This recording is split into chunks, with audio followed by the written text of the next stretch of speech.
Bonjour tout le monde, bienvenue dans cet épisode. Aujourd'hui, c'est pas la spécialiste des ventes, c'est la fan finie qui interviewe Marilyn. Donc, Marilyn Pellerin, qui est fondatrice, propriétaire de Artis, ligne cosmétique, tu décris comme cosmétique, que j'aime, que j'adore, je suis une fan. Je suis une fan, tous les produits sont merveilleux.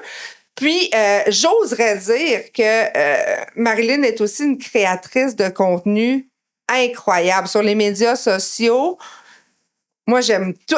J'aime tout. Puis c'est sûr que je veux qu'on en parle. Fait que quand tu as accepté mon invitation, j'étais une fan. Là. J'étais folle finie. Là, je veux un autographe. Non, merci. My God. C'est le fun, ça. Tu sais, à la base, j'aimerais juste que tu me parles de la fondation de ta ligne. Oui. Ben, en fait, moi, j'ai débuté par, je suis maquilleuse professionnelle, esthéticienne de métier depuis, ça fait 25 ans cette année, quand même, hein? Wow. Donc, j'ai eu mon salon d'esthétique pendant 10 ans. J'ai fait 20 ans de maquillage pour la télé, pour des contrats de maquillage, etc. Puis, en 2015, j'ai ouvert ma propre académie de maquillage professionnel pour former les futurs artistes maquillage. J'avais beaucoup de demandes en formation. J'aimais ça. J'adore enseigner. Puis, par la suite, dans les années qui ont suivi, je travaillais avec d'autres gammes de maquillage, mais des gammes de maquillage professionnel, c'est rare. Et mes élèves me demandaient, Marilyn, j'aimerais ça que tu crées tes propres produits. Tu sais, tu nous fais tout le temps, tu nous dis tout le temps, moi, je mélangerais tel produit avec tel produit pour avoir tel effet. Pourquoi tu crées pas tes produits? À l'époque, je me disais, voyons donc, ça n'a pas de bon sens. C'est des années de recherche, de tests, etc. Puis à un moment donné, je me suis dit, curieuse, j'ai commencé à regarder des laboratoires, puis j'ai commencé à faire des tests, mais tu sais, sans avoir à me dire, OK, 1, 2, 3, go, je démarre ma ligne de cosmétiques. C'était vraiment pas ça l'idée, c'était une curiosité.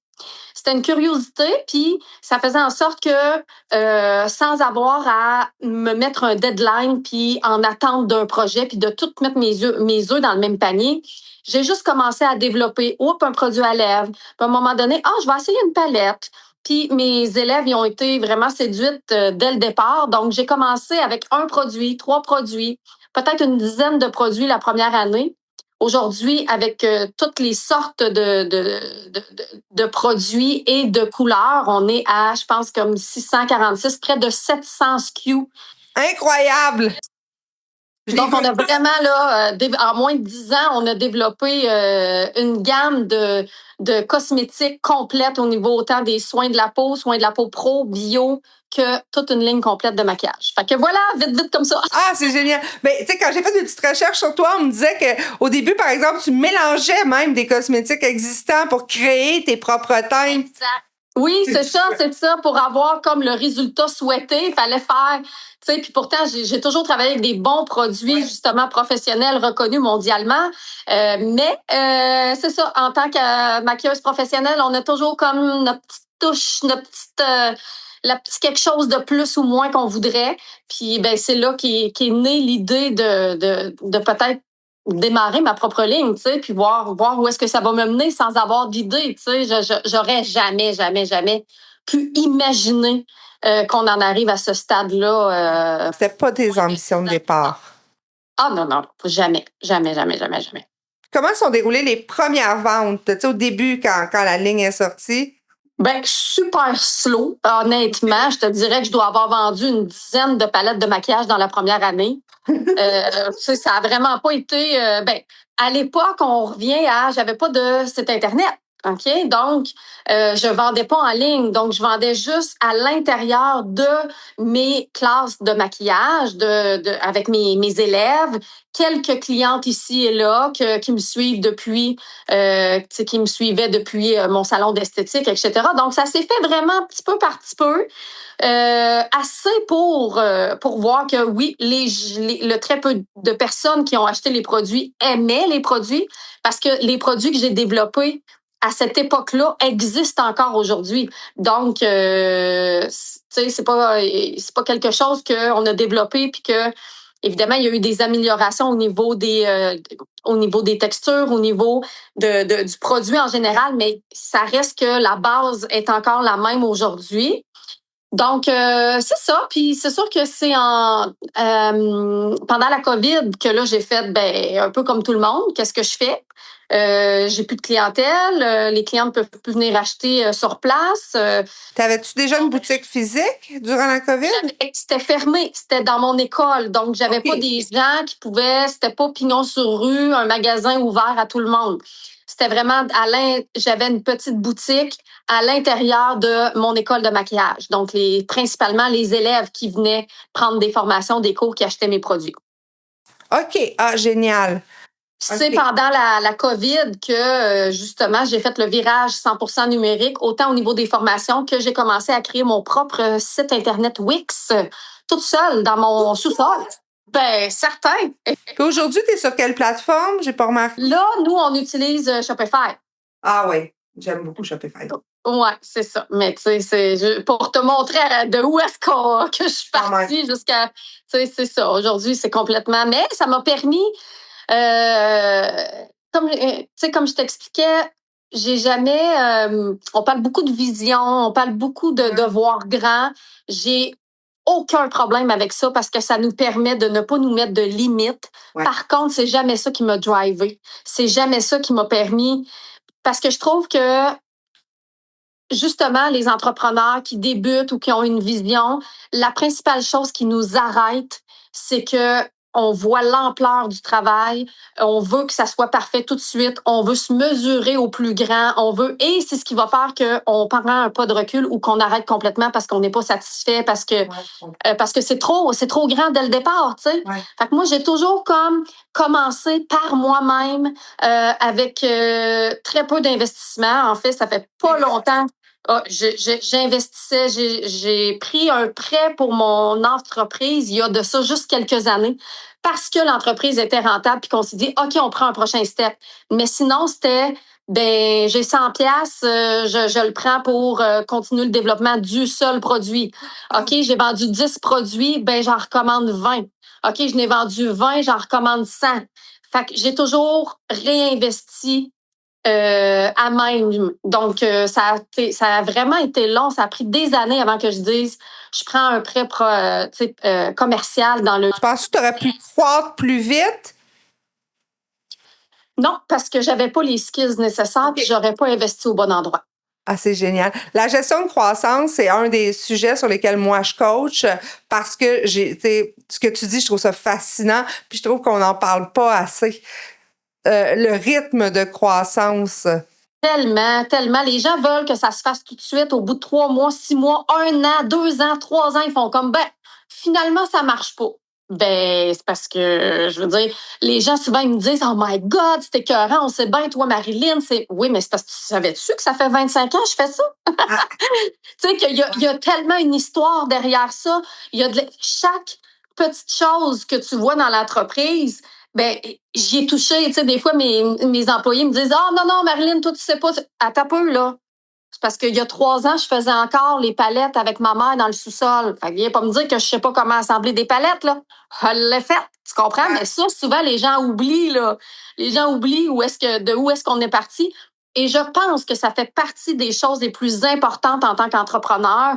Et avant même de devoir déléguer, faut que tu aies mis les mains à la pâte. Faut que tu te sois, faut pas que tu aies peur de te salir les mains, de travailler, puis tu sais, une croissance, ça va aussi comme ça. Moi, ma croissance, oui, ma croissance a presque été tout le temps doublée à chaque année. Il y a eu des moments que ça a descendu un peu, mais ça a toujours été en vague comme ça. Donc, oui, il y a été des moments où est-ce que j'avais une super de belle équipe, je déléguais, ça allait super bien. Une semaine avant d'accoucher, faut que je fasse un clean-up.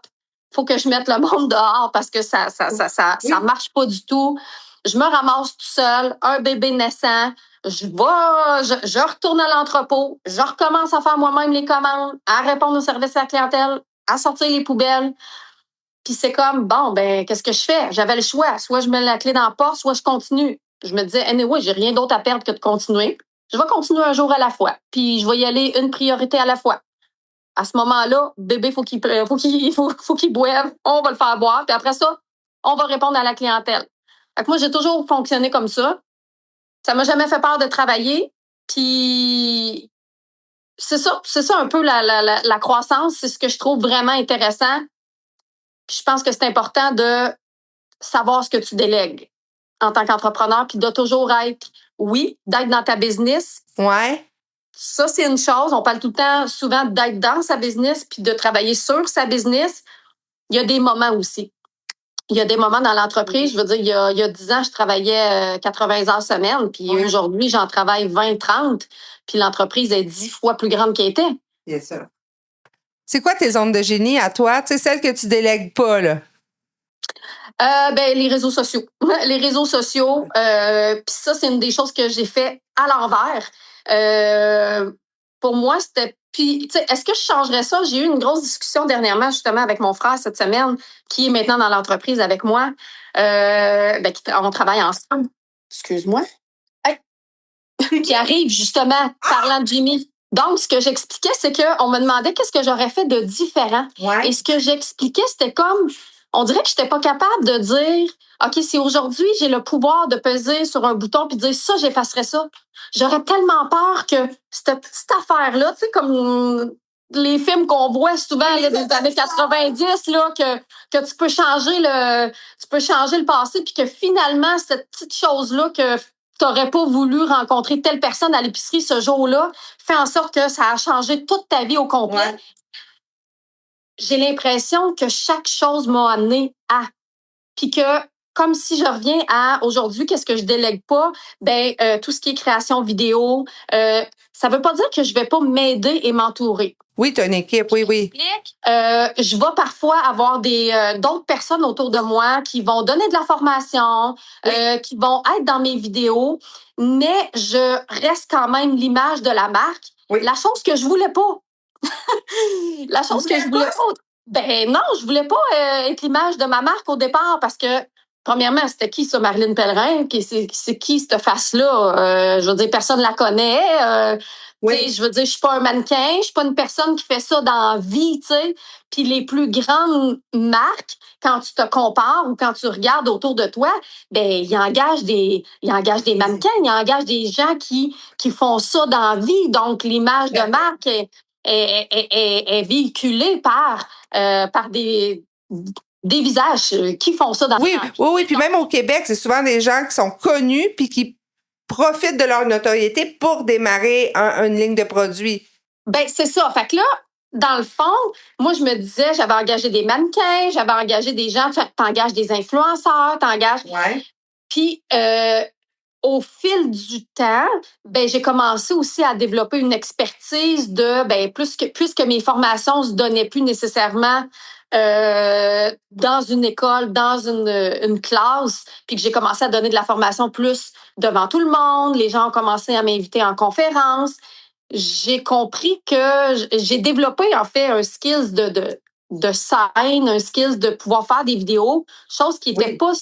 Tu sais, le monde, ils me disent tout le temps, toi, Marilyn, t'as toujours été extravertie, t'as toujours eu ça dans le sang.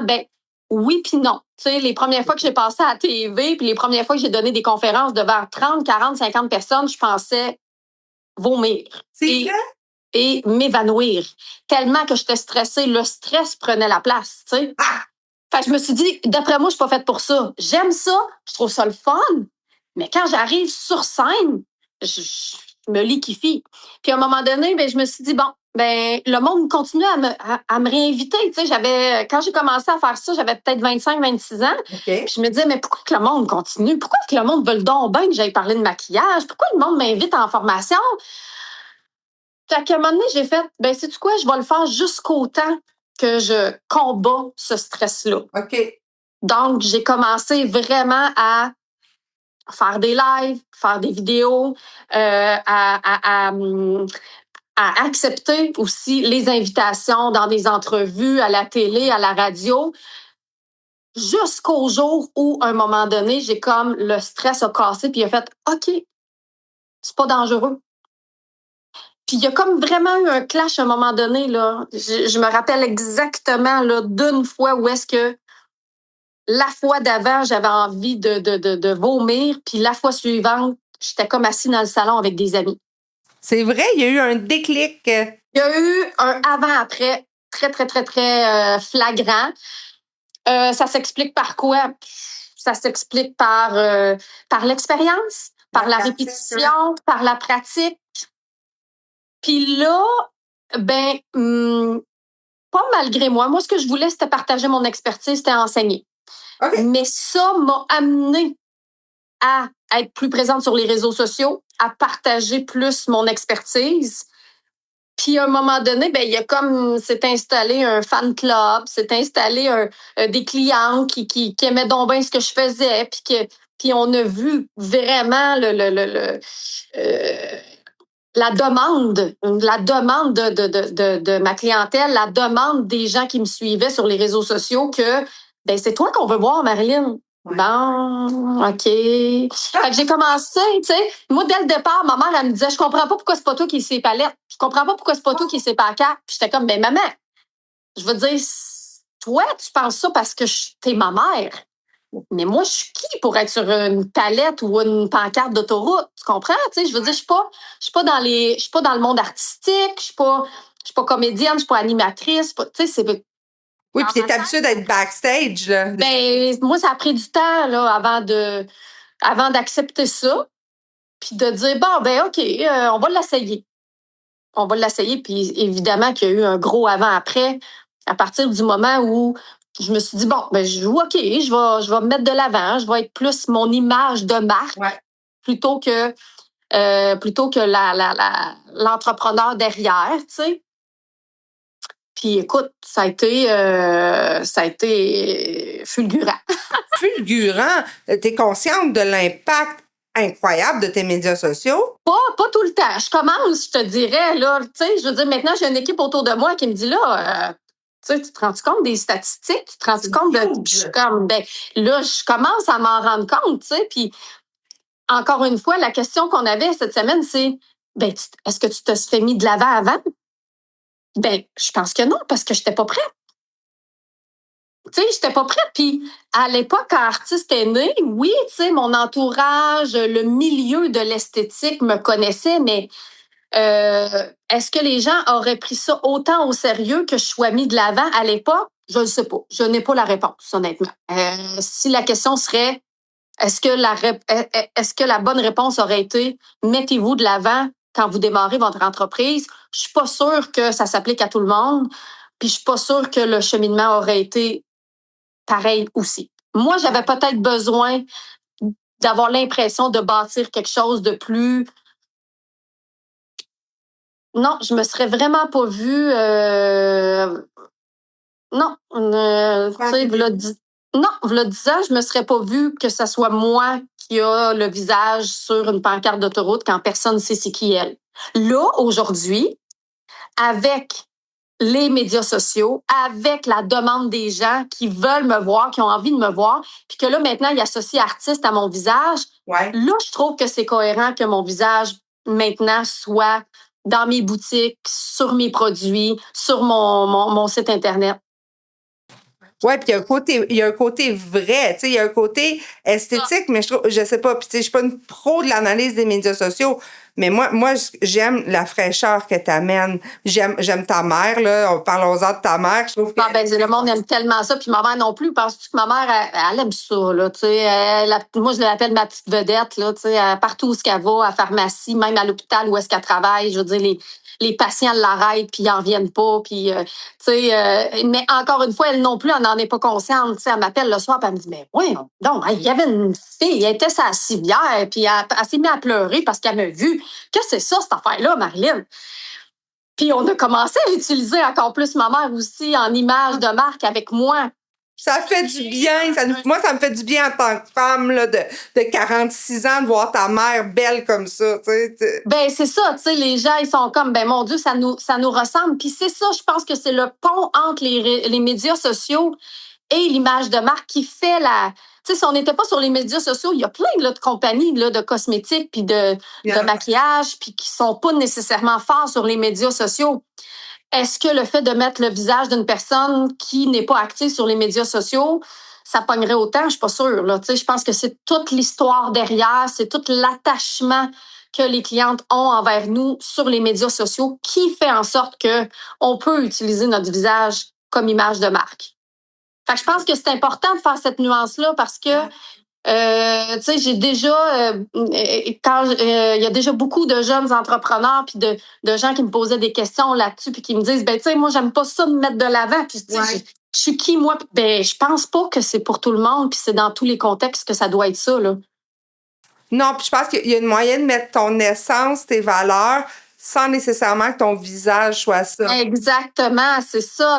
Puis, tout à l'heure, je reviens à la zone de génie. Il y a plein d'entreprises que leur fondateur, fondatrice ou entrepreneur qui est derrière, ben leur zone de génie, c'est pas nécessairement la communication, c'est pas nécessairement la créativité, c'est autre chose, c'est l'administration, c'est tu sais, donc je pense que quand t'es à la tête d'une entreprise, effectivement au début, tu fais un petit peu de tout. Évidemment, on n'est pas ma zone de génie, c'est pas tout. Je veux dire, quand je faisais ma comptabilité, ça me prenait 3 mois au lieu d'aujourd'hui un comptable qui ça y prend 3 semaines. Tu comprends?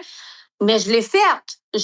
Puis aujourd'hui, on délègue ce qui nous fait moins vibrer, puis ce qui est moins notre zone de génie. Puis mais je pense pas qu'on est toutes pareilles. Puis je pense que ça c'est l'erreur, c'est la pression que les entrepreneurs se mettent de dire, ben moi, on dirait qu'aujourd'hui, quand tu es un entrepreneur, il faut que tu te transformes en influenceur. Non, c'est pas vrai. Ouais. Ah ouais. T'as-tu un plan dans tes médias sociaux? T'es-tu ultra structuré ou des fois tu vas faire comme hey, je me filme à soir, j'ai une sortie? Ah ben oui. Ça a toujours été ça, les médias, les réseaux sociaux. Aujourd'hui, on a plus de bon, ben OK, on va tourner à chaque semaine. Ben ça a toujours été un peu ça. Tu sais, à chaque semaine, on se prévoit une période de tournage pour les médias sociaux. Mais j'ai pas d'horaire fixe, de journée fixe. Non, pas du tout. Pas du tout. Puis t'as pas un calendrier pour les 6 prochains mois? Ah, non, mon Dieu, j'ai mal au cœur. Je suis pas capable. Je suis pas capable. Je te dis pas que tu sais, il y a des choses que j'ai déléguées justement. Tu sais, on commence à avoir de plus en plus de départements. Puis, tu sais, au niveau exemple, on a le programme pro pour les professionnels. On a le programme VIP pour fidéliser notre clientèle. Puis, j'ai des gens qui vont chapeauter ce département-là. Et elles, évidemment, ont une structure, un horaire. Mais moi, sur mes réseaux sociaux, ben, c'est de publier pratiquement tous les jours, et ce, depuis 10 ans. Est-ce que j'ai besoin d'un horaire sur les 3-6 prochains mois pour me dire que je vais publier à tous les jours? Ben non. Pas juste j'ai du contenu. Oui, tu sais, nous, on crée du contenu à toutes les semaines, et ça, je le fais depuis 10 ans. Fait que c'est quelque chose qui est comme, pour moi, ça fait partie de mon travail. Puis, on a notre dossier de vidéos, de photos, de contenu. Puis moi, ben, je vais piger là-dedans à chaque jour ou presque. Puis je regarde qu'est-ce qui me fait. C'est toi qui publies aussi? Ah oui. C'est moi qui publie. Puis on a déjà essayé de déléguer ce truc-là. Puis ça n'a pas été. Surtout quand c'est la personne en soi. Ça dépend comment ont été montés tes réseaux, tes médias sociaux. Moi, ce que je pense, encore une fois, je partage uniquement selon mon expérience, puis mon opinion n'est pas la vérité pour tout le monde. Moi, ce que je me suis rendu compte, parce que je l'ai fait, j'ai délégué mes médias sociaux, j'ai délégué les publications, j'ai à un moment donné délégué la création de contenu, j'ai tout essayé ça, là. Je veux dire, il n'y a rien que j'ai pas délégué un jour dans mon entreprise. Il y a des choses que j'ai déléguées et qui encore aujourd'hui sont déléguées. Il y a des choses que j'ai déléguées que j'ai ramenées dans ma cour. OK? Donc, les médias sociaux. Quand j'ai commencé à jouer avec les médias sociaux, c'était moi qui étais là, puis qui, surtout là, pendant la COVID, quand j'ai commencé à faire un live par jour pour être en contact avec ma clientèle sans pouvoir les voir physiquement, c'est moi qui ai créé ces bases-là, tu comprends? C'est moi qui ai créé cette fondation-là. Puis là, on parle en 2020, fait que là, 6 ans plus tard, c'est cette fondation-là que j'ai créée est encore là. Évidemment, exponentielle fois, tu sais, je sais pas, mettons, je suis allée chercher 1000 clientes. pendant cette période-là, fidèles. Ces 1000 clientes-là sont encore là aujourd'hui. Bon, aujourd'hui, on parle peut-être d'un bassin de 50 000 clientes, mais ça reste que les fondations sont là quand même. Puis ils vont, en tout cas, j'espère qu'ils vont rester encore longtemps. Puis la fondation, ça reste que c'est précieux.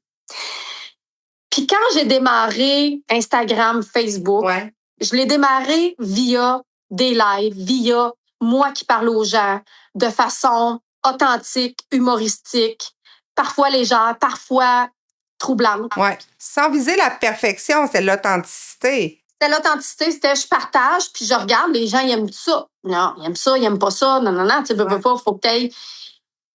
Puis, tu sais, il y a tout un thinking au travers de ça qui s'est développé parce que, veux pas, faut que tu penses à qu'est-ce que les gens aiment. Tu sais, encore une fois, on avait eu cette conversation-là par rapport à la communauté. Je sais pas si on va avoir le temps de parler de ça, mais j'ai eu une réflexion que je trouve très, très, très importante à ce niveau-là. Mais tout simplement pour revenir au fait que le jour où j'ai décidé de changer ma façon de parler aux gens sur les réseaux sociaux, c'est-à-dire le jour où j'ai délégué ça, bien évidemment, la vibe était plus pareille. C'était beaucoup plus corporatif, commercial, plus liché. Veux pas, si j'engage une équipe qui fait mes réseaux à ma place, oui, tu peux essayer de parler comme moi, tu peux essayer, mais ça sera jamais exactement de la même façon. Puis, les gens qui me suivaient à l'époque vont plus avoir l'impression que je leur parle directement à eux comme avant. Donc, je m'adresse à un autre genre de clientèle. Est-ce que c'est correct? Ben oui. Mais cette clientèle-là, es-tu là? Ouais. Tu sais, je veux dire, ça fait 5 ans là, que je parle, puis que je parle à ma clientèle, puis ils sont là, puis ils me suivent. Mettons, on reprend notre bassin de 1000 personnes que j'ai pu bâtir à la sueur de mon front, à jaser avec eux autres. Ben là, si je m'adressais à eux autres d'une certaine façon, puis que du jour au lendemain, je change mon approche, ça veut pas dire que c'est pas une bonne approche. Ça veut dire que est-ce que la clientèle est là? J'ai vu, il y a plein d'autres brands qui n'ont pas personne qui fait des lives, qui fait des vidéos. Ça fonctionne super bien parce qu'à la base, quand ils ont démarré leur compte, c'était déjà leur façon de faire. Donc, ils sont allés attirer le genre de clientèle qui veulent se faire parler comme ça. Tu comprends? Oui, je comprends parfaitement. Fait que c'est juste de penser à ça le jour où tu vas déléguer. Puis là, on est principalement dans les médias sociaux. Là, on pourrait parler du site Internet, on pourrait parler du marketing d'infolettres, on pourrait parler du marketing qu'on fait à Montréal pour une boutique physique. Il y a plein d'autres créneaux. Mais moi, 90-95% de ma clientèle vient de Facebook, encore aujourd'hui.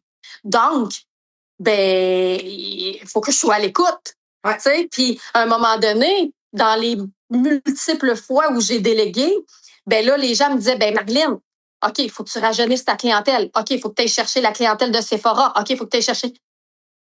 Pourquoi changer? Pourquoi m'adresser à quelqu'un d'autre quand eux autres sont là déjà? Pourquoi ne pas amplifier ce qui marche déjà? Je comprends. Oui, tu as raison. T'as-tu saturé d'ailleurs ta clientèle cible? Je pense pas, tu sais. Comment? T'as pas saturé ton marché cible déjà? Pas du tout. Pas du tout. Depuis qu'on a amplifié puis qu'on s'est dit, hey, on va arrêter de vouloir développer plein d'autres clientèles. On va se concentrer sur notre clientèle qui est là depuis le début, qui répond fois 1000. La 35-65 ans femme au Québec, c'est elle qui veut m'entendre parler. Je veux dire, le pourcentage de la population 35-65 femmes au Québec, il y en a, mes amis. Puis si je peux aller toucher un 10% de ça, je veux dire, c'est clair. Il me reste encore beaucoup d'années à défricher, juste ici au Québec. Fait qu'à un moment donné, c'est ça, c'est de ne pas vouloir nécessairement, veux pas, je pense pas qu'on décide nécessairement, OK, moi, je fais un brand qui s'adresse à telle personne. Non. C'est toute la...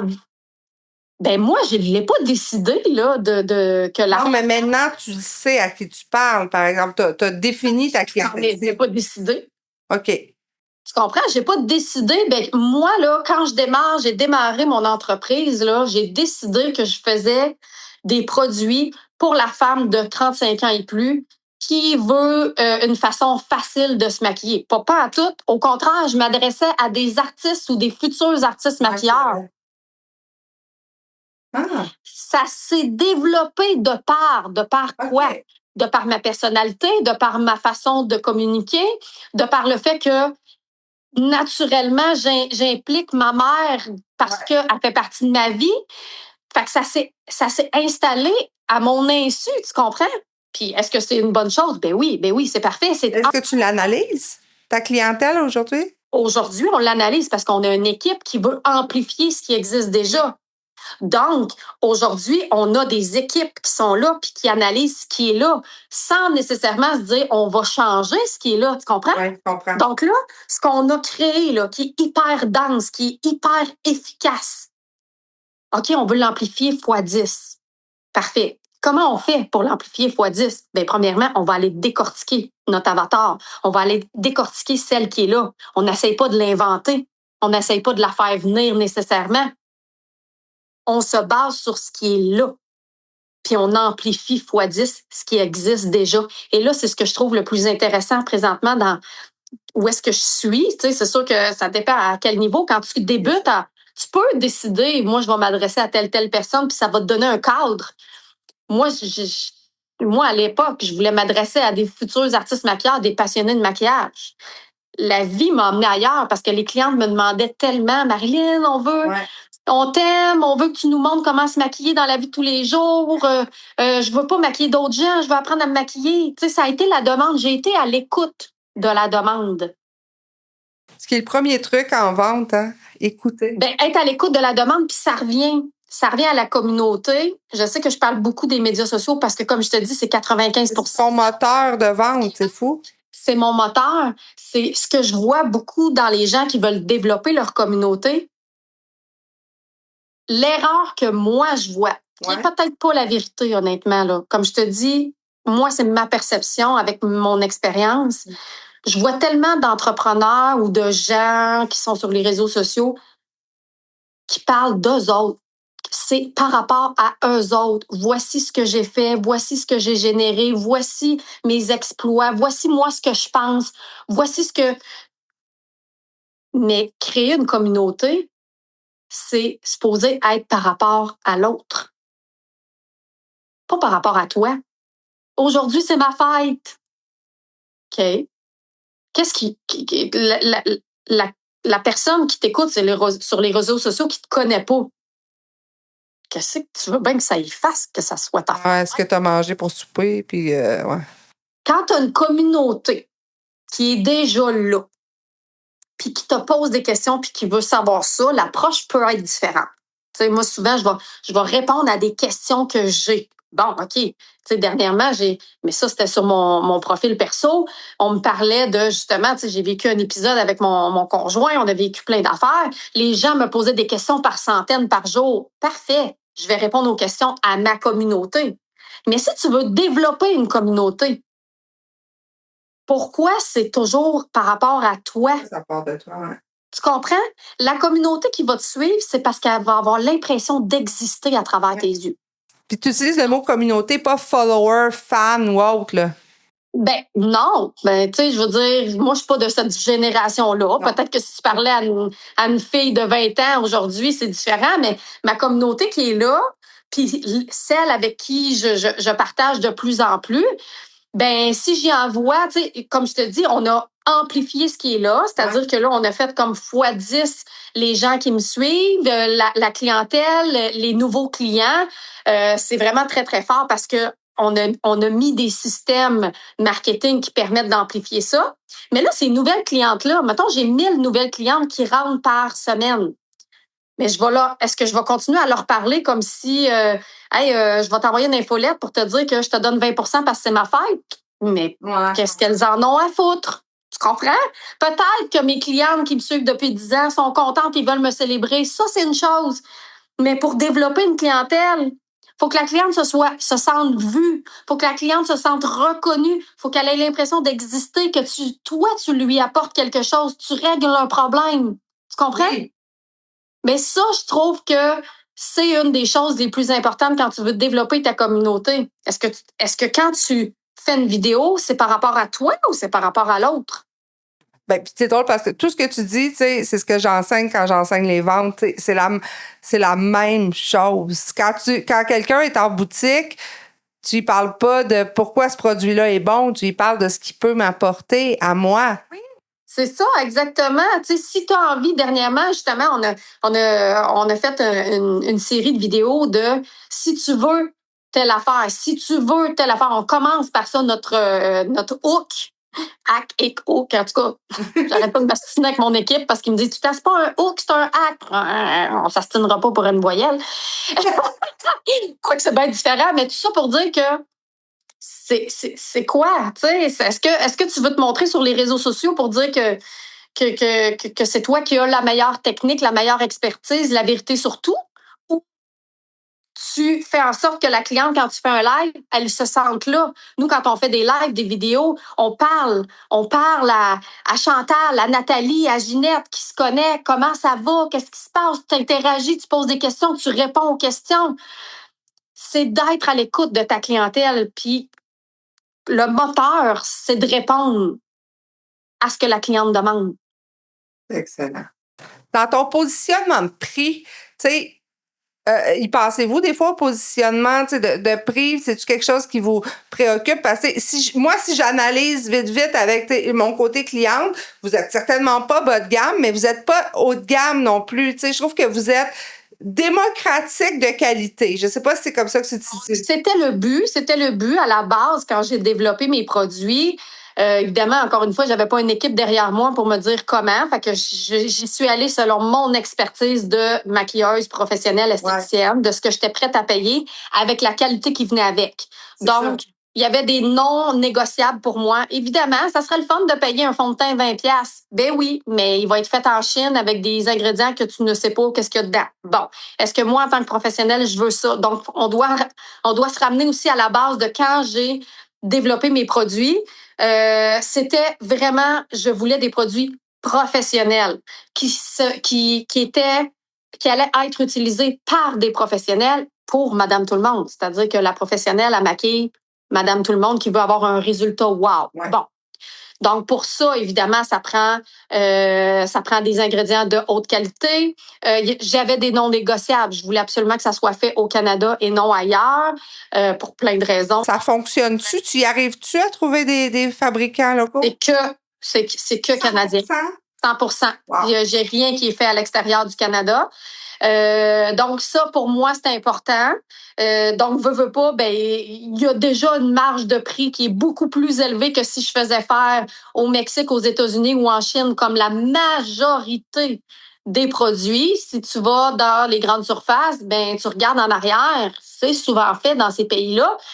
Ça veut pas dire que c'est pas bon en quelque sorte. C'est que les normes sont différentes, c'est que les ingrédients sont différents aussi. Est-ce que c'est ça que tu veux? Tu sais, je dis pas qu'il y a pas des laboratoires qui sont bons, qui sont pas bons aux États-Unis, mais beaucoup plus difficile à retrouver. La main-d'œuvre, c'est qui, c'est fait par qui. Tu sais, il y a tellement d'autres choses que juste le pays de fabrication. Moi, je savais que si je faisais affaire au Canada, il y avait plein de choses dans ma tête qui étaient réglées.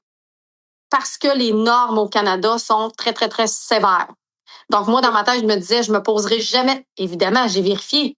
Mais je savais déjà que si c'était un laboratoire qui était au Canada, c'était sans cruauté animale, c'était sans perturbateurs endocriniens, c'était ci, c'était ça, c'était reconnu par Santé Canada. Donc, il y avait plein de trucs qui, pour moi, c'était comme, bon, ben si je fais affaire avec des laboratoires canadiens, j'aurais pas à me soucier de...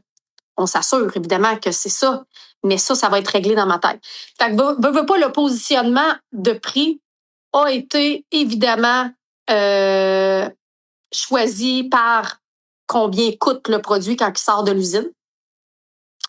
Puis, au niveau de ce que, en général, les professionnels sont prêts à payer pour un produit de qualité. Okay. Et prenant en considération que moi, ce que je veux, c'est développer un programme également qui est pro, ce qui veut dire que je vais aussi avoir à l'époque, une partie de ma clientèle qui va acheter à rabais parce que je veux pouvoir offrir des rabais intéressants à des professionnels.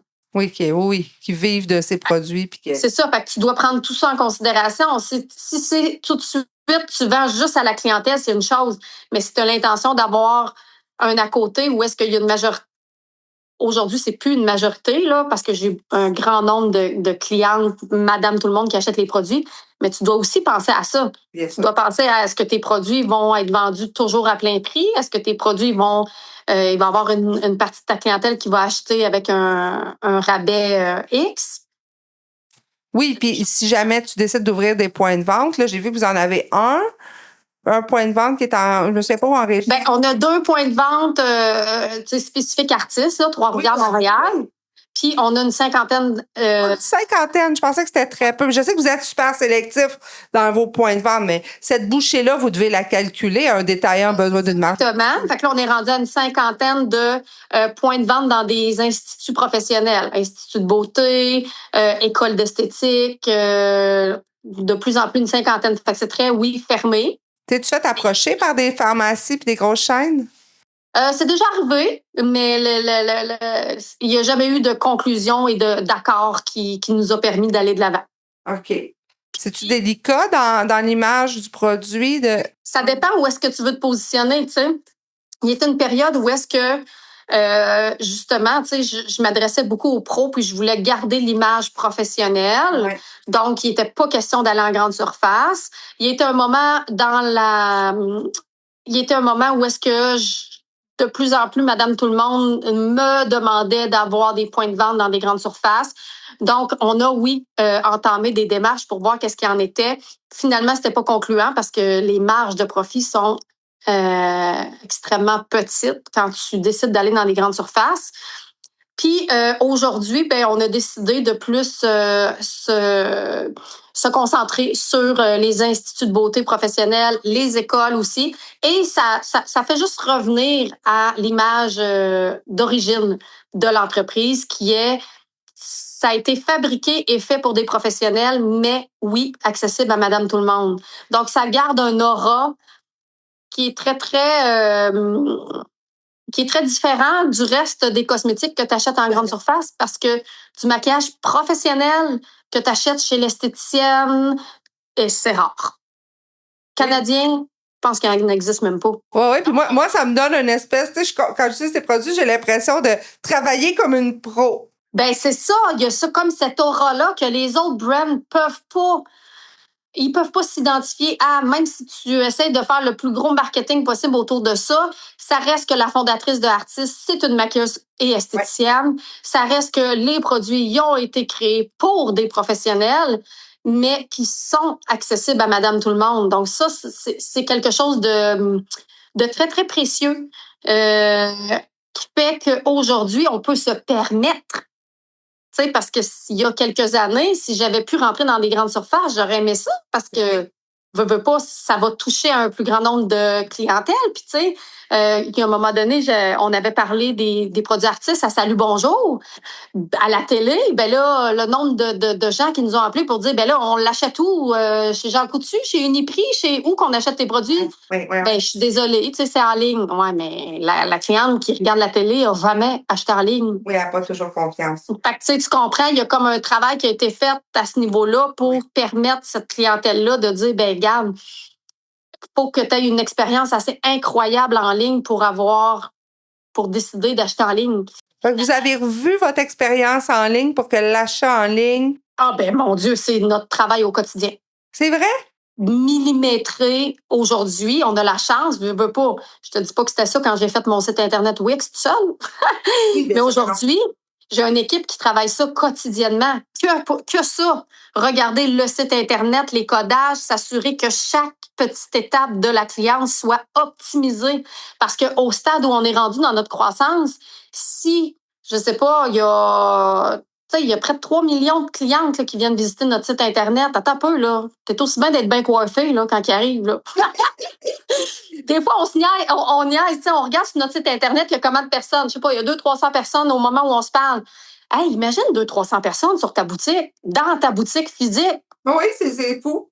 T'es mieux d'être prête, là. Ouais. Il est mieux de pas avoir de poussière sur tes produits. Puis, tu comprends? Ben, c'est la même affaire en ligne. Les gens vont comme minimiser ça. Mais voyons, t'as rendu compte? Il y a 10 clientes sur ton site Internet. Imagine 10 clientes dans ta boutique, tu ferais quoi? Oh oui, je me démènerais pour... C'est quoi ton image? Ça serait quoi ta façon de les approcher? Est-ce que ça prendrait 10 minutes avant que tu répondes à sa question ou tu répondrais tout de suite? Vous avez un service live de chat en ligne puis de réponse. Il faut que ça soit immédiat. Moi, j'ai une équipe de 9 à 9, 7 jours sur 7.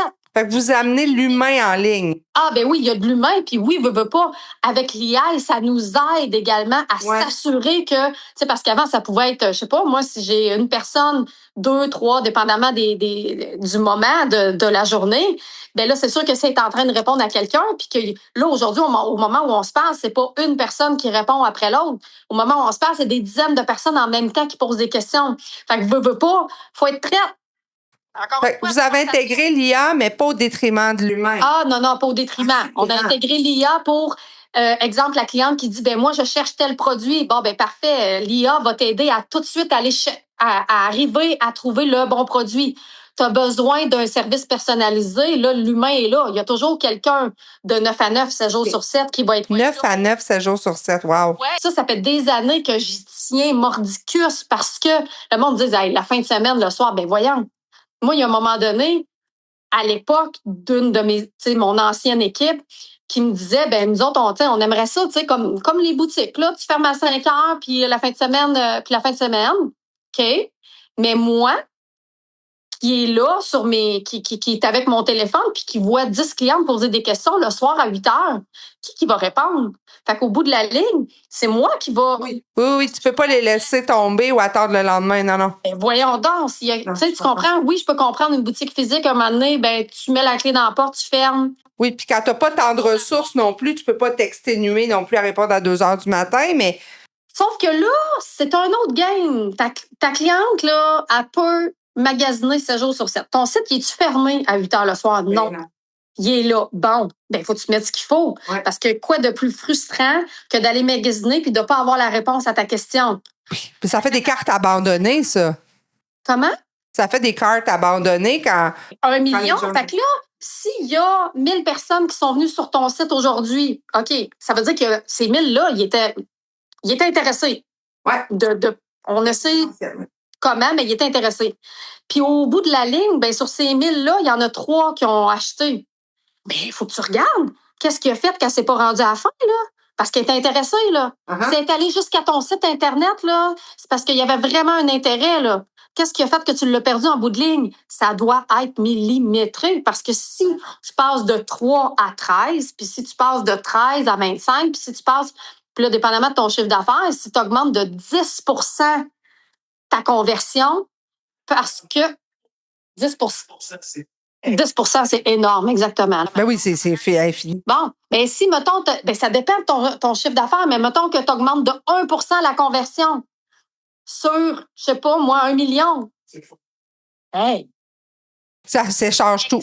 Ça change tout. Ça change tout. Fait que si tu changes le paramètre qui fait que la cliente, tu sais, tu te rends compte sur ton site Internet qu'il y en a 500 qui se sont rendus là, puis whoop, à la prochaine étape, il y en a juste 13 qui se sont rendus là. T'imagines le potentiel? Oui, qui peut être perdu pour une petite affaire, un détail. Tellement. Fait que, tu sais, je te dis pas que tu peux pas voir à tous ces détails-là dès le départ parce que tu vas virer folle. Surtout pas en démarrage. Ben, en démarrage, comme je te disais, moi, j'avais un peu ce genre de lâcher prise de je vais faire du mieux que je peux avec ce que j'ai là, honnêtement. Tu sais? Mais tout l'important, c'est de suivre la croissance, puis c'est d'adapter. Tu sais, il y a l'année passée, on a fait notre première semaine à 1 million. On a rentré 1 million de dollars en une semaine. Incroyable. C'était-tu une promotion? C'était-tu une période de... Une promotion, c'était le Black Friday. OK. Puis, on avait déjà optimisé énormément là, notre et veut pas. Bon, s'il y a 1 million qui est rentré en une semaine, Notre site Internet n'est pas pire. Notre conversion n'est pas pire non plus. Okay. Mais là, l'entrepôt, la façon d'envoyer, de shipper, d'expédier, d'emballer, à peu. Oui, elle avait été optimisée à travers le temps en suivant la croissance. Ouais. Mais là, je veux dire, j'ai passé 2 semaines jour et nuit, moi, là, avec ma famille, mes parents et tous mes employés. Puis j'ai dit, ça n'arrivera plus, là. Mais est-ce que tu sais, souvent, gestion de croissance, c'est là, t'as-tu ouvert un entrepôt à 1 million avec de la logistique folle, puis copier à main? Après ces 2 semaines-là, on s'est rendu compte de l'ampleur de la suite des choses. C'est-à-dire que si on est capable de faire ça en l'espace d'1 semaine, tout ce qu'on a travaillé dans les dernières années a été optimisé, puis ça fonctionne. Mais là, il y a un travail à faire au niveau de l'entrepôt, là. Parce que c'est pas parce que on est en vente, même si mon équipe me disait, Marilyn, c'est normal, on attend plus longtemps, quand on est en vente, non. Moi, je m'attends au même niveau de service à la clientèle qui rentre 100 000. Mais c'est pas facile parce que t'as pas quadruplé tes employés pour 2-3 semaines. Ben exact. Fait que là, moi, je m'attends à ce que ma cliente, elle attende pas 2 semaines pour avoir son colis, là. Fait que c'est pour ça que, écoute, on s'est retroussé les manches, tout le monde. Puis, évidemment, on a expliqué à la clientèle qu'il pouvait avoir un petit délai supplémentaire, mais moi, c'était vraiment pas mon idéal. Donc, dès cette semaine-là, je suis allée faire l'expertise puis chercher d'autres logistiques qui m'ont permis de pouvoir supporter cette croissance-là.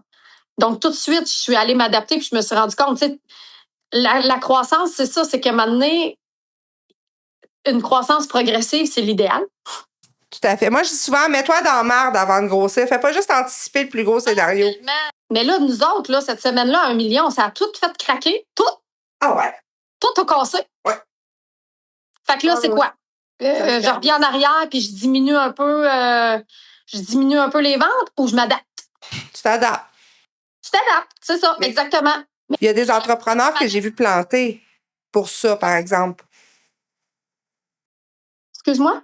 J'ai déjà vu des entrepreneurs planter aussi parce qu'ils s'emballaient tellement par un gros momentum de vente que là, c'est ça, après, ils allaient investir en pensant que cette croissance-là allait être exponentielle. Mais il faut que tu sois prêt à livrer. Tu comprends? C'est facile de faire des ventes, là. Mais après ça, il y a quelque chose en arrière qui doit poursuivre. Fait qu'après ça, il faut que tu sois, je veux dire, pendant ces 2 semaines-là où est-ce que j'ai été jour et nuit quasiment à l'entrepôt, j'ai revisité chaque détail de la chaîne de production au niveau de l'entrepôt. Oui. J'ai viré l'entrepôt à l'envers. Avez-vous déménagé? On n'a pas déménagé. On a restructuré, on a mis des nouveaux systèmes, on a automatisé, Puis là, toute mon équipe me disait, non, là, c'est pas le temps de faire ça, on est encore dans le jus. Non, tu comprends pas. Ça marche pas, là. Continue à faire des boîtes, là. Puis moi, je vais aller chercher le monde qu'il faut pour ajuster ça parce que, voyons donc. Tu sais, fait que je pense que c'est important, oui, de s'adapter puis de mettre les choses en place pour que ça marche. Mais moi, je suis très, je pense, en tout cas, je suis pas du genre à justement dire OK, let's go, on change tout, puis là, je vends ce que j'ai là, puis j'achète. Non, je suis beaucoup dans OK, on a fait cette croissance-là. Oui, je dois m'adapter, mais de façon très sécure. Très sécure. Pour moi, c'est le secret de la saine gestion. Ben oui, puis tu sais, des fois, mon équipe me dit non, là, tu devrais, je sais pas, en commander x10. Non, parce que, puis mon Dieu, que je suis contente de m'avoir écouté sur plein d'affaires parce que, exemple, des produits, surtout des produits de cosmétiques, ça a une date de péremption. Ouais. Tu changes de contenant, il y a une batch, il y a un lot qui a mal été. Il n'y a pas personne qui est à l'abri de ça. Il n'y a aucun des meilleurs laboratoires qui est à l'abri de ça. Fait que là, si avant, j'en commandais 1000 puis qu'aujourd'hui, j'en commande 10 000, ça m'est arrivé là, que finalement, il y a un produit là, qui a tout cassé la baraque. On en a commandé, on était en rupture de stock, on en commandait plusieurs batchs de 1000, puis écoute, on n'en venait jamais à bout. Parfait, j'en commande 50 000. Évidemment qu'il y a eu un problème de pompe sur ce lot-là. Évidemment. Fait que là, moi, je suis pris avec 50 000 problèmes de pompe. Fait que c'est des petits détails que, veux pas, c'est comme, moi, je suis pas dans le tout pantoute. Je suis dans on va tester. Ah, un nouveau produit. Non. J'en commande pas 10 000, même si je sais que ça va bien marcher. T'as mis une rupture de stock. qu'un produit défectueux. Stock de vendre un produit qui est défectueux fois 1000, fois 1000, fois 1000, fois 1000. Ouais. Fois 1000. J'aime mieux vraiment gérer l'insatisfaction de rupture, le sentiment de manque de la cliente. Oh my God, j'ai pas le produit! Que de gérer des dizaines de clientes insatisfaites puis qui me retournent le produit puis que sûrement qu'ils vont jamais recommander. C'est vrai. Il y a beaucoup de compagnies qui utilisent le manque même comme outil marketing. Je pense que dans le cosmétique, c'est moins ça, là, mais tu sais, dans le vêtement, je le vois beaucoup. Collection limitée, dépêche-toi, puis là, t'as plus de... Tu perds tout ton jugement parce que tu veux être dans l'express. Ah ben oui, il y a beaucoup de manipulations qui peuvent être faites à ce niveau-là, mais moi, je trouve que moi, ça a toujours été, on l'a fait de façon saine, c'est-à-dire qu'on l'a fait parce qu'on n'avait vraiment pas. Tu comprends? Ouais. Pas nécessairement. Fait que je pense que ça se ressent aussi, puis ça fait en sorte que la cliente, elle veut le produit pour les bonnes raisons. Ça fait un mois qu'elle attend après le produit. Elle a eu le temps de décanter. Elle a eu le temps de se demander si elle en avait vraiment besoin puis si elle le voulait vraiment. Tu comprends? Ouais. Quand il revient en stock, elle l'achète parce que elle veut vraiment puis elle est contente de l'avoir. Mais de vendre des produits pour avoir le plus de rentrées d'argent puis après ça, gérer les insatisfactions, ben tu vas gérer les insatisfactions puis les clientes impulsives aussi qui ont acheté sous le coup de l'émotion. Ça coûte cher, ça. Ça coûte cher. Ça coûte cher, oui, c'est ça. Puis après ça, elle est déçue plutôt que d'avoir eu vraiment une belle... Fait qu'au lieu de fidéliser une cliente, tu la perds. C'est ça. Puis mon Dieu que c'est précieux, une nouvelle cliente. Tellement. Puis la chose la plus difficile, c'est après ça de la fidéliser. Tout à fait. Facile de faire rentrer aujourd'hui. Aujourd'hui, avec les systèmes qu'on a, c'est facile de faire rentrer 1000 clientes par semaine de plus, 1000 nouvelles clientes.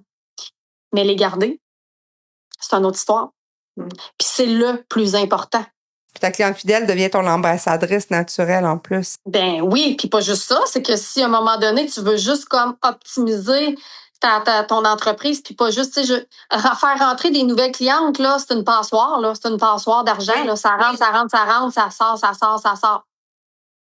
Mais t'imagines de remplir ton bol de nouvelles clientes qui deviennent des clientes fidèles, la rétention devient la chose la plus importante après avoir été attiré. Parce que faut que tu aies une clientèle pour vendre, premièrement. Oui, pas de client, pas d'entreprise. Ben c'est ça. Puis, tu sais, souvent, il y en a qui ont peur de vendre, qui ont peur de publier, qui ont peur de faire de la publicité, qui ont peur de se faire voir. Oui, mais le monde le savent pas. Je veux dire, le nombre de personnes encore aujourd'hui, que je parle d'artistes qui savent même pas c'est quoi puis qui savaient même pas que ça existait, il y en a plein. Donc, c'est tout du monde qui avait jamais entendu parler d'artistes. Ouais. Ben, s'ils n'ont pas entendu parler d'artistes, c'est pas parce qu'ils n'aiment pas le produit ou parce qu'artiste n'est pas bon, c'est juste qu'ils savaient même pas que ça existait. Dégage-toi un gros budget marketing? Aujourd'hui, oui, énormément. Ah, c'est des centaines de milliers de dollars, là. Ah oui, malgré ta visibilité organique. Oui, parce qu'on amplifie ce qui est là. Tu sais, on amplifie ce qui est là, puis je veux pas. Écoute, quand on parle de centaines de milliers de dollars d'investissement marketing, on s'entend, c'est que parce que l'entreprise génère des millions. Tu n'aurais pas commencé en disant je prévois j'emprunte 100 000 en marketing. Jamais j'investissais 10 piastres par jour. Que tu fais toi-même un post, ouais. Tu sais, ben oui, c'est ça, tu sais, puis c'est correct. Je veux dire, on commence comme ça, mais il faut garder en tête qu'il n'y a même pas 3% de tes followers, on va l'appeler de même, qui voient ton contenu. C'est fou, hein? Ouais. Fait qu'à un moment donné, tu te dis, ben le monde ne sont pas intéressés, le monde n'aime pas ça. Ben non, ils savent pas. Ah, je vais publier, je veux pas achaler le monde. Ben ouais, mais t'achales pas le monde, ils savent juste pas. Je veux dire, les autres gros brands qui vendent du mascara, ils s'assurent que le plus de gens possible voient le nouveau mascara. Si toi, tu vends du mascara puis que t'es pas visible, c'est pas parce que ton produit est pas bon, c'est pas ça. Le monde le voit pas. Donc aujourd'hui, il y a un peu aussi cette façon de faire là au niveau de, tu sais, il faut connaître le marketing, l'algorithme autour de ça qui fait que ton produit peut être le meilleur au monde. Si les gens savent pas qu'il existe, ils l'achèteront pas. Oui, tout à fait. S'il n'est pas vu, il n'existe pas. Ah, je suis d'accord. Fait qu'il faut partir de là. Puis après ça, quand que la cliente a aimé le produit, quand tu as réussi à aller chercher cette cliente-là pour te voir, c'est un exploit monumental. Ouais. Comment faire en sorte? Ben, il y a plein de façons. Organique. Et nous autres, où est-ce qu'il y a eu le gros déclic? On a travaillé énormément notre organique avant tout. On s'est dit que si notre organique devenait exceptionnel, puis qu'après ça, on s'inspirait de notre organique pour faire nos publicités, ça allait faire fois 1000. Et c'est ce qui s'est passé. Ça a marché. Puis les compagnies avec qui, les firmes de marketing avec qui on travaille, nous le disent que si les autres compagnies faisaient ça, ça serait un game changer. Fait que tu travailles dans le SEO, puis le fond du site, là, la cale du site fort. Ben oui. Puis l'organique, c'est-à-dire au niveau des médias sociaux, au niveau de ce qu'on met organique. OK, l'organique sur les médias sociaux aussi. Sur les médias sociaux, tu sais, le viral, les reels qu'on fait, tout en gardant l'authenticité, l'éducation, toutes les valeurs premières de l'artiste. Mais là, comment on fait pour que notre visibilité soit multipliée par 1000, mettons, sur les réseaux sociaux? Ben, si on est capable d'aller chercher de la visibilité organique, imagine quand on va mettre ça publicitaire. Ça veut dire que le 1 $ que je mets en publicité ne m'apportera pas 2 $, il va m'en apporter 10. Et là, ça devient un levier exceptionnel. Exceptionnel. Fait que c'est de penser avant tout, est-ce que ton message à la base, sans avoir mis aucun budget marketing, est bon? Ouais, ce qui résonne, ouais. Pas là. On le met pas en pub. Nos médias sociaux aujourd'hui, c'est nos tests. On met du contenu. Le contenu qui pogne pas, on le mettra pas en pub. Il pogne pas. Effectivement. C'est super bon. C'est un super bon conseil. Le monde, il aime ça. Il aime ce qu'ils ont vu. S'il y en a 1000 qui ont aimé ça, il y en a 10 000 autres qui l'ont pas vu qui aimeraient ça. Moi, c'est le même que je pense. Non, c'est une super... Moi, j'adore cette réflexion-là. On revient encore à optimiser ce qui est là. Tu comprends? C'est pas d'inventer ou de réinventer. C'est d'optimiser ce qui est là, tu sais. Puis, fait que c'est ça. Fait que ça, c'est vraiment intéressant. On est là-dedans, là. Là, on a la chance d'être dans les millimètres, puis de jouer là-dedans, puis d'optimiser ce qui est là, tu sais. Quand tout est à bâtir, ça peut être essoufflant, puis c'est une vue d'ensemble. On fait du mieux avec ce qu'on a. C'est une brique à la fois, tu sais. Faut pas non plus penser... tu t'es rendu là une brique à la fois. Ah, tellement. Mon Dieu, oui. Question réseau de vente, tu sais, le site Internet, c'est une chose. L'entrepôt a des heures d'ouverture boutique à Trois-Rivières. Oui, maintenant, oui. Vous avez une boutique physique à Montréal. Oui. Puis là, tu sais, vous laissez planer un autre projet d'ouverture de boutique. On tente le terrain. Fait que tu crois au commerce physique? Je pense que ça complète l'expérience, mais c'est clairement pas ça notre moteur. Clairement. OK. Fait que c'est pas dans les plans d'avoir 50 boutiques à travers le Québec. Mon Dieu, non. Puis peut-être que dans 10 ans, je vais dire tout le contraire parce qu'on va être ailleurs. Mais aujourd'hui, au moment où on se parle, l'entreprise n'est pas assez mature pour ça parce que je gère encore moi-même le tapis qui marche pas ou la peinture qui est pas la bonne couleur. Donc, clairement, j'ai pas les personnes pour m'accompagner au niveau de ça. Est-ce que dans 10 ans, ça va être différent? Peut-être. Mais c'est présentement, au moment où on se parle, les boutiques physiques ont été faites pour compléter une expérience. OK. Et ça confirme ça parce que encore aujourd'hui, quand j'ai décidé d'ouvrir la boutique Montréal Troche, je me suis dit, on va tester, on va aller dans un centre commercial. Ouais. Où est-ce qu'il y a beaucoup de passants, on va voir. 95% de la clientèle, c'est nos clientes. Fait que vous êtes destination même à travers un centre commercial. Exact. Puis que là, ils veulent vivre l'expérience ultime artiste.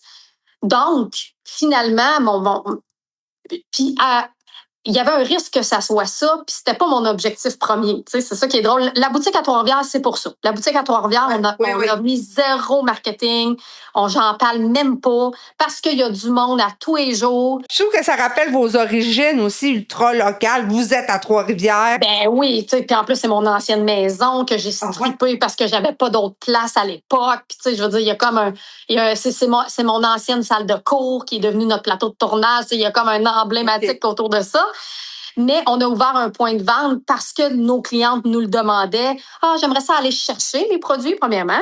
Puis, j'aimerais ça essayer, j'aimerais ça toucher. Fait que, veux pas, il y a cette demande-là. Est-ce qu'elle est nécessaire? Honnêtement, pas du tout. Okay. Est-ce que notre croissance et notre succès serait aussi bon qu'il l'est aujourd'hui si j'avais pas mes boutiques physiques? Clairement, oui. Fait que ça ne dépend pas. Pas du tout. Votre modèle d'affaires ne dépend pas de la boutique physique. Non, pas du tout. Puis, veux pas, peut-être que j'aurais choisi différemment. Ben, en fait, peut-être que l'emplacement à Montréal, comme je te dis, c'était pour tenter le terrain à une clientèle complètement froide qui me connaît pas. qu'il y a du passage, puis est-ce que les gens vont acheter? Clairement pas. Les gens qui viennent puis qui mettent les pieds dans la boutique à Montréal, ils nous connaissent. Ils ont fait le chemin. Ça n'a pas été facile de se trouver un parking au centre-ville de Montréal, mais ils l'ont fait parce qu'ils aiment tellement la marque. Donc, ça démontre qu'il y a un intérêt pour l'expérience physique, que la cliente fidèle, ça nous permet de fidéliser encore plus, d'encore plus comme, tu sais, c'est le genre d'affaire que tu te dis à partir d'un certain moment de succès, tu te dis, bon, qu'est-ce qu'on pourrait faire pour optimiser puis rendre l'expérience artiste encore tellement plus wow? Ah, Mais il faut quand même. un espace physique pourrait être intéressant. Pour ça, pour prendre cette décision-là, ça te prend de la liquidité, ça te prend des reins solides, ça prend jamais que j'aurais fait ça avant. Jamais. C'est vrai que ça apporte de l'expérience, c'est fabuleux. Moi, j'aime bien mieux m'en aller à la boutique physique, tenter des produits puis les choisir. J'aime ça, j'ai la chance de vivre à Montréal, je peux le faire facilement, mais je sais ce que ça coûte du pied carré dans un... Ben, c'est ça, exactement. Donc, j'aurais... Vous ne poignez pas le matin pour ouvrir la porte, le stress que ça génère. Tout ça, la pancarte écoute, ça n'a pas de bon sens, là, ce que ça l'amène. Moi, je me suis rendu compte, ça a été un défi pour moi. Puis pour vrai, quand j'ai décidé d'ouvrir la boutique à Montréal, j'étais vraiment, je me rappelle, en plein début de janvier, je me suis dit, bon, qu'est-ce que j'ai envie comme défi, moi, cette année? Parce que le reste roule vraiment bien, ça... Ouais, ben ça en a été tout qu'un défi. Puis c'est correct, on a besoin de ça, tu sais. J'ai ce profil-là d'entrepreneur qui aime avoir des défis. Ça a été difficile de trouver le bon endroit. Ça a été compliqué, les travaux. On m'a même dit que vous aviez eu à vous prouver devant des promoteurs de centres d'achat qui vous connaissaient pas. Je veux dire, je me suis fait fermer les portes ici à Trois-Rivières, là. Je veux dire, le monde me disait, pourquoi t'as ouvert à Montréal quand t'aurais pu ouvrir à Trois-Rivières? Ben, parce qu'ils ont pas voulu. Tu sais. Capotant quand même, là. Vous êtes solide, tu sais. Ils sont trop frileux, puis j'avais besoin, la majorité des grands centres d'achat demandent un historique de vente au détail pour signer un bail. Mais là, Montréal Cross, c'est un endroit d'activation, c'est différent. Donc, on peut rester là juste 1 an. Puis encore aujourd'hui, je ne sais pas, là, est-ce que la boutique est là pour rester pendant 10 ans? T'as pas un bail de 10 ans, là. J'ai pas promis ça à personne. Moi, j'y vais 1 mois, 1 année à la fois. On regarde, c'est encore ça. Est-ce que ça répond aux besoins de l'artiste? Est-ce que, tu sais, et puis je suis très, très à l'aise avec ça, de déplacer ou de dire, ben finalement, non, ça sera pas ça, parce qu'il faut toujours penser à, bon, ben avoir une boutique physique, mettons, à Montréal, cette année, ça m'a coûté tant. Bon, ben si je fais une autre année, ça va m'en coûter évidemment le même prix et même plus. Cet investissement-là, là, ben est-ce que j'ai envie de continuer à l'investir là ou est-ce que j'ai envie de l'investir ailleurs dans l'entreprise? Ça, faut que tu mettes tes croyances, ton ego, tout de côté. Puis moi, j'ai aucun problème avec le fait de dire, ben finalement, je change de trajectoire. T'as pas peur de reculer pour mieux avancer? Ben, je veux dire, j'ai rien à prouver à personne, là. Je veux dire, j'ai pas manqué d'argent. Tu gères pas avec ton ego? Comment? Tu gères jamais avec ton ego? Oh, écoute, j'ai un ego comme tout le monde, là. Je peux pas dire que je suis, mais je prends pas mes décisions en fonction de ça. Honnêtement, tu vois comme l'entrepôt à Paris. On a ouvert ça il y a quelques années, il y a 3 ans déjà. Ça a été un casse-tête épouvantable. Moi, j'avais envie d'ouvrir un entrepôt là parce que j'avais des clientes de l'Europe qui commandaient à chaque jour au Canada. Il y avait des frais de douane. Tu sais, l'expérience était vraiment complète. Je me suis dit, pourquoi pas? Encore une fois, j'ai pas... Tu sais, je veux dire, c'est un projet à côté. Je vais le développer. Ça a pris 3 ans d'expertise, 3 ans de logistique, d'administration, de ci, de ça pour avoir toutes les réglementations. Cette année, avec l'ampleur de l'entreprise et le nombre de produits qu'on a, on a fait une analyse de pour pouvoir rester sur le marché européen pour les 3, 5, 10 prochaines années, on va avoir un investissement au niveau réglementaire seulement de 1 million de dollars. Aïe, aïe, aïe. On parle pas de marketing, on parle pas de rien. On parle de faire changer l'étiquetage pour ajouter telle affaire. On parle de faire... d'engager une firme pour faire les analyses au niveau de nos produits parce que tous nos produits sont faits au Canada. Donc, ils n'ont pas la réglementation déjà approuver des laboratoires français, blablabla, 1 million de dollars. Alors là, moi, cette année, je me suis penchée sur la question de, j'ai mon entrepôt à Paris. Écoute, la croissance est exponentielle ici au Québec, au Canada. Puis là, l'enjeu, c'est sûr que si je reste là, c'est 1 million de dollars au niveau de la réglementation. Ce million-là, j'ai le choix, là. Je continue ou je prends ce million-là pour l'investir ailleurs? Ben, j'ai choisi cette année que je mettais ça en veille. Peut-être pas pour toujours, mais j'ai dit non. Ça me tente plus parce qu'encore une fois, ça reste que malgré l'ampleur d'artistes, je reste avec des ressources humaines qui sont limitées. J'ai une petite équipe. Malgré le chiffre d'affaires qu'on a, je garde les départements quand même petits. Ce qui fait en sorte qu'au bout de la ligne, ces projets-là qui sont développés on the side, ça finit dans ma cour, tu comprends? Puis ça finit que j'ai-tu envie de gérer encore 3 à 5 ans de réglementation de laboratoire? Pendant le temps que je fais ça, là, je suis pas ailleurs, là. Oui, tout à fait. Puis le million que je vais mettre là, il n'est pas ailleurs non plus. Non.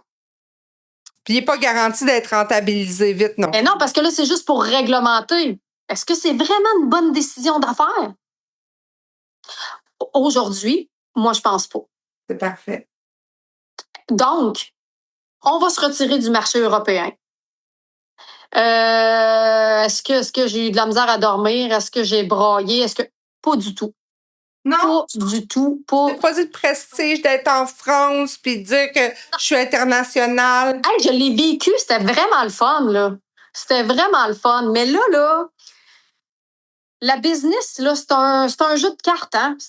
Puis pas juste un jeu de cartes, c'est pas vrai. Parce que c'est pas juste du hasard, je sais pas, on pourrait comparer ça à une partie d'échecs, un peu, ou je sais pas quoi. C'est stratégique aussi. Puis il vient un moment donné où est-ce que tu dois dire, ben justement, cet investissement-là, je le mets là ou je le mets là? Je le mets là ou je le mets là? Ben c'est la même affaire, là, tu sais. Donc, moi, je l'ai vraiment vu comme ça. Je l'ai vu comme une décision d'affaires. Je l'ai vu comme, écoute, cette année, moi, j'ai envie que mon investissement de temps, de ressources humaines et financières soit généré sur ce qui marche déjà, optimiser le plus possible notre croissance ici au Canada. Bien, parfait, ça fait en sorte que je ne peux pas diluer toutes ces ressources-là en Europe. On verra dans 5-10 ans, peut-être que les réglementations vont changer, peut-être qu'on va être rendu ailleurs, peut-être il y a 1 million. Tu sais, je prends pas. Je me dis toujours, quand je prends une grosse décision, je me dis toujours, je suis pas en train de. Puis même encore, je m'en allais dire, je suis pas en train de signer un contrat de mariage. Je suis divorcée aujourd'hui, là. Tu signes pas ton arrêt de mort. C'est vrai. Tu sais? Donc, je suis pas en train de dire et de fermer la porte à jamais. Puis j'ai le droit de changer d'idée dans 1 an, 3 ans, 5 ans. C'est bien plus facile de changer d'idée avant d'avoir mis 500 000 du million. Ben oui, parce qu'à un moment donné, comme je te dis, ça fait 3 ans quand même là, qu'on investit, qu'il y a du temps qui a été mis là-dedans, qu'il y a beaucoup il y a beaucoup d'investissements qui a été fait en France. Puis, veux pas, le seul petit contre-cœur qui est arrivé, c'est que cette année, on était viable, on était rentable. Beaucoup. Oui, parce que le chiffre d'affaires et la rentabilité, c'est deux mondes. Ben, c'est ça. Mais là, c'était comme, OK, oui, on est rentable, mais là, il faut se réglementer puis ça va coûter tant. Est-ce que c'est vraiment une bonne décision? Ben oui, c'est ça. Ça veut dire que là, mon entreprise du Canada vit pour faire vivre la France. Ouais. Ça veut dire que la liquidité puis les profits qu'on génère au Canada n'est pas réinvesti dans la business ici, est investi ailleurs, sans avoir de preuve à l'appui que cet investissement-là va me rapporter x10, x100, tu sais. Fait que j'aime prendre des risques calculés. C'est une belle façon de voir ça. Puis je suis sûre que c'est le secret de la longévité. Certaines. J'imagine. En tout cas, c'est la mienne. J'ai 2 dernières questions pour toi. Oui. Si L'Oréal arrivait puis t'offrait 100 millions pour ton entreprise, céderais-tu? Je peux pas te dire oui, je peux pas te dire non. Honnêtement, ça serait tellement cute de dire oh my God, jamais, c'est une question de cœur, puis je veux pas jamais. Attends un peu là. 100 millions. Tu pourrais bâtir plein d'affaires. Qu'est-ce que ça va apporter pour Marilyn? Qu'est-ce que ça va me permettre de faire? Ça va être quoi les clauses après? Je reste-tu dans l'entreprise? Est-ce qu'il déplace? Est-ce qu'il déplace est-ce qu'il garde les employés sur place? Est-ce que il déplace la production? Mon Dieu, il y a 1 million de questions à répondre avant de dire oui ou non. OK. Bonne réponse. Puis ma dernière question, c'est qu'est-ce qu'on peut souhaiter à Artiste pour les 5 prochaines années, mettons? C'est loin 5 ans, je sais. Ça peut être reconnu au Québec, d'être reconnu, pas juste connu, reconnu. Reconnu en tant que gamme de cosmétiques professionnels faite au Québec, au Canada. Il y a tellement de compagnies de cosmétiques, mais on est tellement singulier. Puis c'est de se démarquer au travers de cette jungle-là. Ah. Fait que c'est de trouver les bonnes façons pour que les gens nous connaissent. Tu sais? Puis qu'ils puissent faire des choix éclairés après. Oui. Pourquoi je vais acheter un mascara à 10$ à la pharmacie versus un mascara à 30$ chez Artiste? Il y a plein de raisons qui peuvent être bonnes pour toi ou pas. Mais au moins que la cliente sache qu'elle a l'option de. Puis c'est ça qui est le plus difficile quand on reparle, on revient à ce qu'on disait tout à l'heure. Juste que les gens sachent que ça existe, c'est une des premières choses les plus difficiles. Fait que, rendu là, moi, ce que je veux, c'est que Artiste soit reconnu, connu et reconnu le plus possible. Puis qu'après ça, ben, la Canadienne fasse son choix pour les bonnes raisons. Puis décide, j'achète pas du Artiste pour telle raison. C'est parfait, t'es pas notre clientèle cible. Moi, j'ai toujours cru et je crois encore qu'il y en a pour tout le monde. Quand j'avais mon salon d'esthétique, je me suis jamais sentie en compétition avec toutes les autres esthéticiennes à Trois-Rivières. Jamais. Pourquoi? Parce qu'il y en a pour tout le monde. Premièrement, tout le monde achète du mascara. OK. Oui.